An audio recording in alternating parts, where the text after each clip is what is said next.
তেওঁ vision document কিবা কিবি শান্তিৰ পাৰ চৰাই উৰি থাকিলে নহ'ব। পাৰ চৰাই উৰাবৰ কাৰণে তেওঁক ৰাইজে আনা নাই। তেওঁ জবাব দিব লাগিব। কিহৰ কাৰণে আজিলৈকে স্কুল প্ৰভিন্সিয়েলাইজ নহল, কিহৰ কাৰণে তেওঁ 10খন কলেজ প্ৰভিন্সিয়েলাইজ কৰা বুলি মিছা মাতি BTCৰ ৰাইজক ঠগালে, কিহৰ কাৰণে তেওঁ ফটকা ফুটুৱালে কলেজবিলাক প্ৰভিন্সিয়েলাইজ হোৱা বুলি। কাৰণ আজিলৈকে এই কলেজবিলাকৰ যিবিলাক শিক্ষক আছে, ফেকাল্টি আছে, তেওঁলোকে দৰমহা পোৱা নাই। ইয়াৰ জবাব দিব লাগিব। আজি হাজৰাত 100জনতকৈ অধিক একদম যুৱক যুৱতী জইন কৰিছে। প্ৰমোদ বড়োৰ যে পতন আহিছে ইয়াৰ পৰাই প্ৰমাণ হয়। কাৰণ প্ৰমোদ বড়োই যিবিলাক কথা কৈ আছে, যিবিলাক কাম কৰি আছে, এইবিলাক পানীত উপঙি থকাৰ দৰে তেওঁৰ কথাবিলাক। তলত ফাউণ্ডেশ্যন তেওঁৰ একেবাৰে ক্লিয়াৰ নহয়। BTR একৰ্ড তেওঁ সম্পাদন কৰিব পৰা নাই। আজি 4.5 বছৰ হ'ল, 5 বছৰ পাৰ হৈ গ'ল। একৰ্ড কৰা আজি 5 বছৰ পাৰ হৈ গ'ল। তেওঁ 1500 কোটি টকাৰ যিটো চেণ্ট্ৰেল পেকেজ, স্পেচিয়েল পেকেজ, 1 টকাও আনিব নোৱাৰিলে। তাৰ জবাব আজিৰ তাৰিখত প্ৰমোদ বড়োই দিব লাগে যে তেওঁ কিহৰ কাৰণে চেণ্ট্ৰেল পেকেজটো আনি BTCৰ বা তেওঁৰ BTRৰ ডেভেলপমেণ্টৰ কাম কাজ কৰিব নোৱাৰিলে। জবাব দিয়ক, BTRৰ ৰাইজক জবাব দিয়ক। তেওঁ ঢোল পিটিলে নহ'ব। এতিয়া কিহৰ কাৰণে আজিৰ তাৰিখতো NDFB কেডাৰ সকল, যি NDFB BTR এগ্ৰিমেণ্টৰ অন্যতম অংশীদাৰ, সেই অংশীদাৰ NDFBৰ কেডাৰসকল কিহৰ কাৰণে আজিও জেলৰ ভিতৰত আছে, তাৰ জবাব প্ৰমোদ বড়োই দিয়ক। তেওঁ ভিজন ডকুমেণ্ট কিবা কিবি শান্তিৰ পাৰ চৰাই উৰি থাকিলে নহ'ব। পাৰ চৰাই উৰাবৰ কাৰণে তেওঁক ৰাইজে আনা নাই। তেওঁ জবাব দিব লাগিব। কিহৰ কাৰণে আজিলৈকে স্কুল প্ৰভিন্সিয়েলাইজ নহল, কিহৰ কাৰণে তেওঁ 10খন কলেজ প্ৰভিন্সিয়েলাইজ কৰা বুলি মিছা মাতি BTCৰ ৰাইজক ঠগালে, কিহৰ কাৰণে তেওঁ ফটকা ফুটুৱালে কলেজবিলাক প্ৰভিন্সিয়েলাইজ হোৱা বুলি। কাৰণ আজিলৈকে এই কলেজবিলাকৰ যিবিলাক শিক্ষক আছে, ফেকাল্টি আছে, তেওঁলোকে দৰমহা পোৱা নাই। ইয়াৰ জবাব দিব লাগিব। প্ৰমোদ বড়ো ডাঙৰীয়াই জবাব দিয়ক। কিহৰ কাৰণে তেওঁ ৰাইজক উচ্ছেদৰ নটিচ দিছে, মানুহক উচ্ছেদ কৰি খেদিব খুজিছে, জবাব দিয়ক। যুৱক যুৱতীসকলক জবাব দিয়ক। তেওঁ ঘৰে ঘৰে চাকৰি দিম বুলি কয়, আজিৰ তাৰিখত তেওঁ চাকৰি মানে কি সেয়াহে ৰাইজক বুজাব খুজিছে।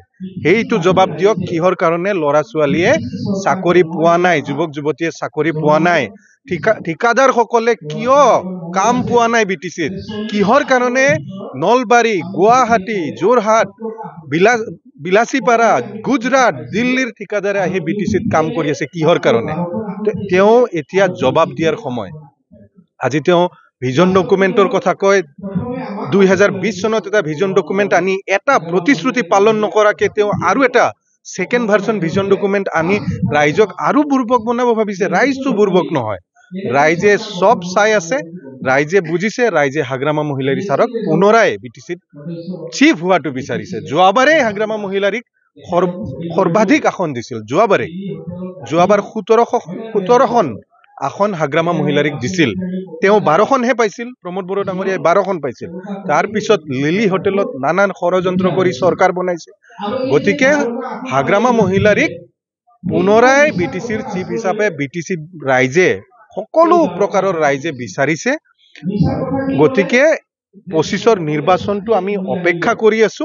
যিদিনাই নিৰ্বাচন হ'ব, আমি নিৰ্বাচনত অংশগ্ৰহণ কৰি পুনৰাই BTCত হাগ্ৰামা মহিলাৰী ডাঙৰীয়াৰ চৰকাৰ বনাম। প্ৰমোদ বড়ো ডাঙৰীয়াৰ এজন MLA মাত দিয়া নাই। আজি অখিল গগৈ ডাঙৰীয়াক আমি BTR বাসী হিচাপে ধন্যবাদ জনাইছো। তেওঁ প্ৰকৃত প্ৰশ্ন উত্থাপন কৰিছে। তেওঁ কৈছে যে BTR চুক্তি কিয় আজিলৈকে সম্পাদন হোৱা নাই। তেওঁ কৈছে যে NDFB কেডাৰসকল কিয় জেলত আছে আজিলৈকে। তেওঁ কৈছে ফাইনেন্সটো যিটো BTRৰ যিটো ফাইনেন্স আহিব লাগিছিল, এইটোৰ ওপৰত তেওঁ মাত মাতিছে। তেওঁক সকলো BTR বাসীৰ ফালৰ পৰা আমি ধন্যবাদ যাচিছো।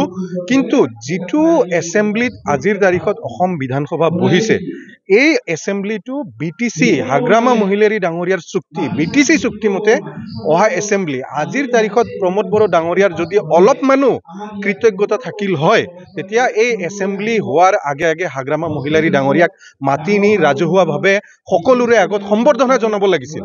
কাৰণ এইটো হাগ্ৰামা মহিলাৰী ডাঙৰীয়াৰ কাৰণেহে সম্ভৱ হৈছে যে কোকৰাঝাৰত এটা এছেম্বলি হৈছে, আৰু এই এছেম্বলিত আজিৰ তাৰিখত অসম বিধানসভা বহিছে।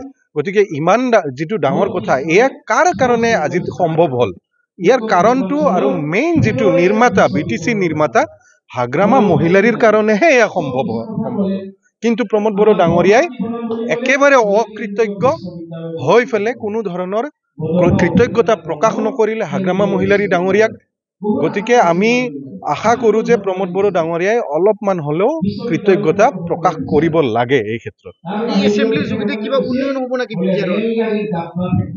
চাওক উন্নয়নৰ কাৰণে এছেম্বলিটো পাতাও নাই বিভিন্ন ধৰণৰ বিষয় ডিছকাশ্যন কৰিবৰ কাৰণে এছেম্বলিটো পাতিছে আৰু এইটো এটা মোৰ ধাৰণা হয় যে অসম চৰকাৰে কিবা এটা দূৰদৃষ্টি সম্পন্ন চিন্তা কৰি এই কামটো কৰিছে তো যিয়ে নহওক আশা কৰোঁ আমি ঠিক আছে এছেম্বলি হৈছে আজি অসম বিধানসভাৰ সকলো MLA আহি তাতে বহিছে আমি ভাল পাইছোঁ কিন্তু অকল এছেম্বলিত BTRৰ ডেভেলপমেণ্টৰ কথাবিলাক পাতিব লাগিব BTR ডেভেলপমেণ্ট কেনেকৈ হ'ব যেতিয়া চেণ্ট্ৰেল পেকেজ আহিব তেতিয়া ডেভেলপমেণ্ট হ'ব যেতিয়া ইয়াতে অধিক পৰিমাণৰ বাজেট আহিব তেতিয়া ইয়াতে ডেভেলপমেণ্ট হ'ব সেইবিলাক মূল প্ৰশ্ন যেতিয়া ইয়াতে দলং ৰাস্তা ঘাট হ'ব তেতিয়া হ'ব ডেভেলপমেণ্ট BTR যেতিয়া ইয়াতে যিবিলাক BTR চুক্তিত লিখা আছিল বিভিন্ন ইনষ্টিটিউট আনিম বুলি সেই ইনষ্টিটিউটবিলাক আহিলেহে ডেভেলপমেণ্ট হ'ব কিন্তু সেই ইনষ্টিটিউটবিলাক আজি চাওক ডবা ফেক্টৰী আনিম বুলি কৈছিল কোচ ফেক্টৰী এইটোতো কেঞ্চেল হ'ল চেণ্ট্ৰেল ইউনিভাৰ্চিটি আনিম বুলি কৈছিল এইটোও কেঞ্চেল হ'ল